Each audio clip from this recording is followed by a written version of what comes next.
രോഗികളുടെ അന്നം മുട്ടിക്കുന്ന പണിയാണ് ആരോഗ്യമന്ത്രി എടുക്കുന്നതെന്ന് CPIM കേന്ദ്ര കമ്മിറ്റി അംഗം EP ജയരാജൻ. നീചവും വൃത്തികെട്ട നിലപാടുമാണ് മന്ത്രിയുടേത്.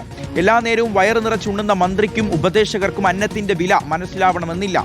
DYFIയുടെ പ്രവർത്തനങ്ങൾ തടയാനാണ് ലക്ഷ്യമെങ്കിൽ കൂടുതൽ കരുത്തോടെ അവ നടപ്പിലാക്കുമെന്നും EP ജയരാജൻ പറഞ്ഞു. അർജുൻ കല്യാട് ഈ വാർത്തയുടെ വിവരങ്ങൾ നൽകും. അർജുൻ, അപ്പോൾ നമ്മുടെ ആരോഗ്യമന്ത്രി K മുരളീധരൻ അദ്ദേഹവും ഉറച്ചു തന്നെയാണ് ആശുപത്രിക്കകത്ത് കൊടിയും വേണ്ട തോരണവും വേണ്ട ഒരു രാഷ്ട്രീയ പാർട്ടിയും കയറേണ്ടതില്ല, അവിടെ സർക്കാരും മന്ത്രിയും കാര്യങ്ങൾ നോക്കിക്കോളാം എന്നുള്ള നിലപാട് ഇന്നും അദ്ദേഹം ആവർത്തിച്ച് പറയുന്നുണ്ടായിരുന്നു. അപ്പോൾ ശക്തമായ സ്വരത്തിൽ ഒരേ വികാരത്തിൽ CPIM അത് എതിർക്കുകയാണ്, ഏറ്റെടുക്കുകയാണ്, ശക്തമായ വിമർശനം ഉന്നയിക്കുകയാണ്, അല്ലേ അർജുൻ?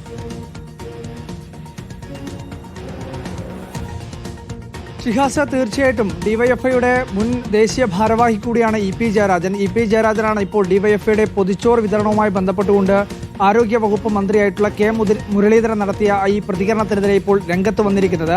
അദ്ദേഹം പറയുന്നത് എത്രയോ പാവപ്പെട്ട രോഗികൾക്ക് അവരുടെ കൂട്ടിരിപ്പുകാർക്ക് DYFI നൽകുന്ന വളരെ പ്രധാനപ്പെട്ട ഒരു ഉപകാരം അല്ലെങ്കിൽ അവർക്ക് ചെയ്തു നൽകുന്ന അവരുടെ ഒരു വലിയ സഹായ പദ്ധതി കൂടിയാണ് ഈ പൊതിച്ചോറ് വിതരണം എന്ന് പറയുന്നത്. ആ പദ്ധതി ആകെ തകർക്കാൻ വേണ്ടിയാണ് മന്ത്രിയും മന്ത്രിയുടെ ഉപദേശകരുമൊക്കെ ചേർന്നിരുന്നുകൊണ്ട് ഇപ്പോൾ ശ്രമിക്കുന്നത്. പക്ഷേ അതിനൊന്നും തന്നെ അവസരം DYFI നൽകില്ല. കൂടുതൽ കരുത്തോടു കൂടി എത്രമാത്രം ഈ പദ്ധതിയെ എതിർക്കാൻ ശ്രമിക്കുന്നുവോ അതിനേക്കാൾ വലിയ ഊർജ്ജത്തിൽ ഈ പദ്ധതി മുന്നോട്ട് നയിക്കാൻ വേണ്ടി അല്ലെങ്കിൽ നടപ്പിലാക്കാൻ വേണ്ടി DYFI തയ്യാറാകും എന്നുള്ളതാണ് EP ജയരാജൻ വ്യക്തമാക്കുന്നത്. അദ്ദേഹം പറയുന്നത് കേവലം ഒരു പൊതിച്ചോർ എന്നതിനപ്പുറത്തേക്ക് DYFI നടത്തുന്ന ഒരുപാട് ജീവകാരുണ്യ അല്ലെങ്കിൽ പാലിയേറ്റീവ് മേഖലയിൽ ഉൾപ്പെടെ DYFI നടത്തുന്ന ഇടപെടലുകൾ, ഒരുപാട് സന്നദ്ധ സേവന പ്രവർത്തനങ്ങൾ, ഇതെല്ലാം എടുത്തു പറഞ്ഞുകൊണ്ടാണ് EP ജയരാജൻ ഫേസ്ബുക്കിനകത്ത് മന്ത്രിയുടെ പ്രസ്താവനയ്ക്കെതിരെ രംഗത്ത് വന്നിരിക്കുന്നത്. EP ജയരാജൻ പറയുന്നത് രക്തദാനം നടത്തുന്ന കേരളത്തിലെ തന്നെ ഏറ്റവും പ്രധാനപ്പെട്ട ഒരു സംഘടനയാണ് DYFI.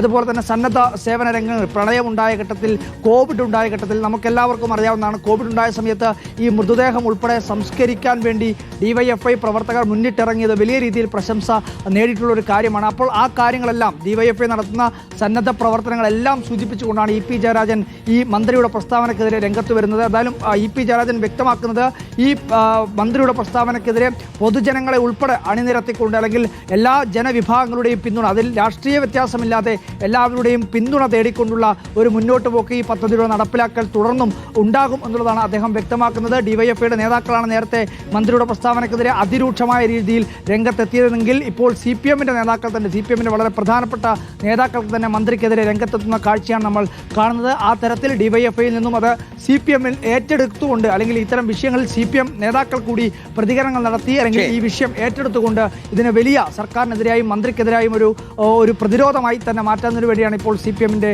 ഭാഗത്തു നിന്നും വരുന്ന തീരുമാനം. ശരി, അർജുൻ കല്യാടാണ് വിവരങ്ങൾ നൽകിയത്.